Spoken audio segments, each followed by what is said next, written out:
Le chapitre intérêts composés fait partie du thème outils mathématiques pour les BTS tertiaires.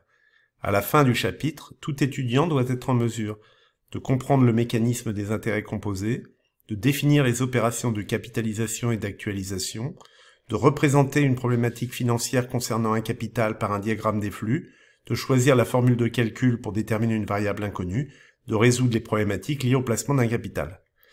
Commençons par la notion d'intérêt composé et donnons une définition. Un capital est placé à intérêt composé lorsque les intérêts de chaque période sont incorporés au capital pour l'augmenter progressivement et porter intérêt à leur tour. Cette définition appelle plusieurs remarques. Tout d'abord, c'est une notion antagoniste à celle d'intérêt simple où les intérêts ne sont pas réinvestis pour devenir à leur tour porteurs d'intérêt. Selon les produits, la fréquence de capitalisation des intérêts peut être journalière, hebdomadaire, mensuelle ou autre.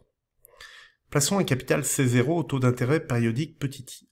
Au terme de la première période, on a toujours le capital C0, le montant des intérêts I1, qui est égal à C0 fois I. L'indice 1 signifie intérêt de la première période. Le capital C1 au terme de la première période est égal au capital C0 et aux intérêts C0 fois I, c'est-à-dire C0 multiplié par 1 plus I. Les intérêts I1 sont ajoutés au capital C0 pour former le capital C1. Il y a capitalisation des intérêts. Poursuivons avec la seconde période.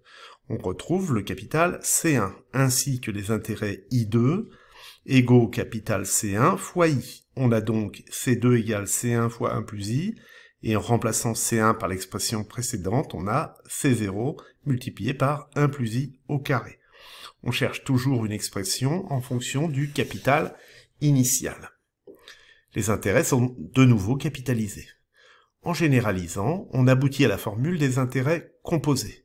À la fin de la nème période, le capital C0 placé à intérêt composé au taux périodique petit i devient Cn égale C0 multiplié par 1 plus i puissance n. Plusieurs remarques sont à formuler. Tout d'abord, le taux petit i est dit taux périodique d'intérêt composé. Ensuite, 1 plus i, le coefficient multiplicateur pour passer du capital de début de période au capital de fin de période, et ceci quelle que soit la période. L'intérêt total perçu par le prêteur au bout de n périodes est i égale Cn moins C0, c'est-à-dire le capital au terme moins le capital initial. Prenons l'exemple d'un client qui place la somme de 10 000 € au taux de 2% sur une durée de 8 ans avec une capitalisation annuelle. Quelle est la valeur du capital au terme des 8 ans? Quel est alors le montant des intérêts cumulés? Le capital au bout de 8 ans est noté C8. Il est égal à C0 multiplié par 1 plus I à la puissance 8. Ici, on a C0 qui est égal à 10 000, petit i qui est égal à 0,02, c'est-à-dire 2%, ce qui donne 10 000 fois 1,02 à la puissance 8. On aboutit donc à la valeur 11 716,59. Les intérêts acquis en 8 ans sont égaux à, comme on l'a vu, C8 moins C0, c'est-à-dire le capital au terme moins le capital initial, à savoir 1716,59 €. Revenons maintenant sur le diagramme des flux. Dans le cas du placement d'un capital par un épargnant, le diagramme prend la forme suivante. L'épargnant place au taux d'intérêt périodique petit i un capital C0 qui constitue un décaissement au temps 0, et il récupère un capital Cn, un encaissement au terme de n périodes. Donnons quelques définitions, sachant que ce vocabulaire doit être vraiment intégré, manipulé facilement. Tout d'abord, la valeur acquise. La valeur acquise par un capital C0 placé à intérêt composé au taux annuel petit i pendant n années est égale à la somme de ce capital et des intérêts composés, c'est-à-dire Cn égale C0 multiplié par 1 plus i puissance n, comme nous l'avons déjà vu. La valeur actuelle d'un capital Cn correspond au capital C0 qu'il faut placer au taux annuel petit i pendant n années pour obtenir le capital Cn, soit C0 égale Cn divisé par 1 plus i puissance n, que l'on peut également écrire Cn multiplié par 1 plus i puissance moins n.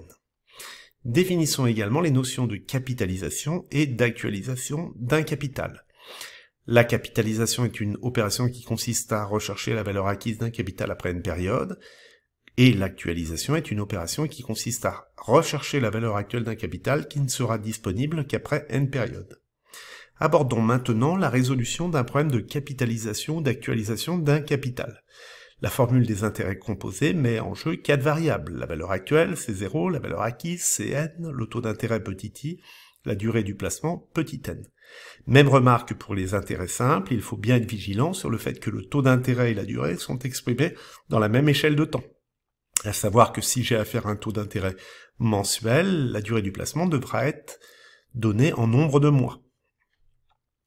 Résoudre ce problème consiste en fait à utiliser les valeurs de 3 variables connues pour déterminer la 4e variable qui est l'inconnue. À partir de la formule des intérêts composés, on peut soit isoler la valeur acquise, qu'on a déjà vue, c'est n, soit isoler la valeur actuelle que nous avons vue également, c'est 0, mais on peut également isoler la durée du placement petit n qui est égal au logarithme népérien de Cn sur C0, le tout divisé par logarithme népérien de 1 plus i. Et enfin, on peut isoler le taux d'intérêt petit i, qui est égal à Cn sur C0, le tout à la puissance 1 sur n, moins 1. Prenons l'exemple d'un capital de 10 000 € qui a été placé 10 ans à intérêt composé. La capitalisation est annuelle et la valeur acquise de 12 070,96. Nous cherchons à déterminer le montant du taux d'intérêt du placement.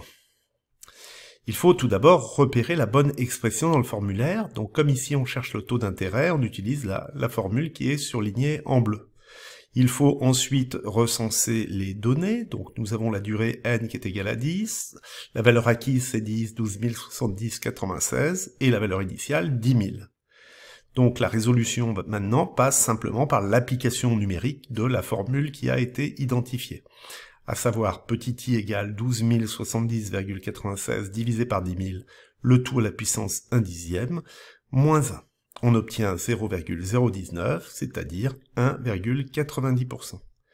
Bon courage pour la préparation des activités. Il est important de bien mémoriser les différentes formules associées au problème des intérêts composés.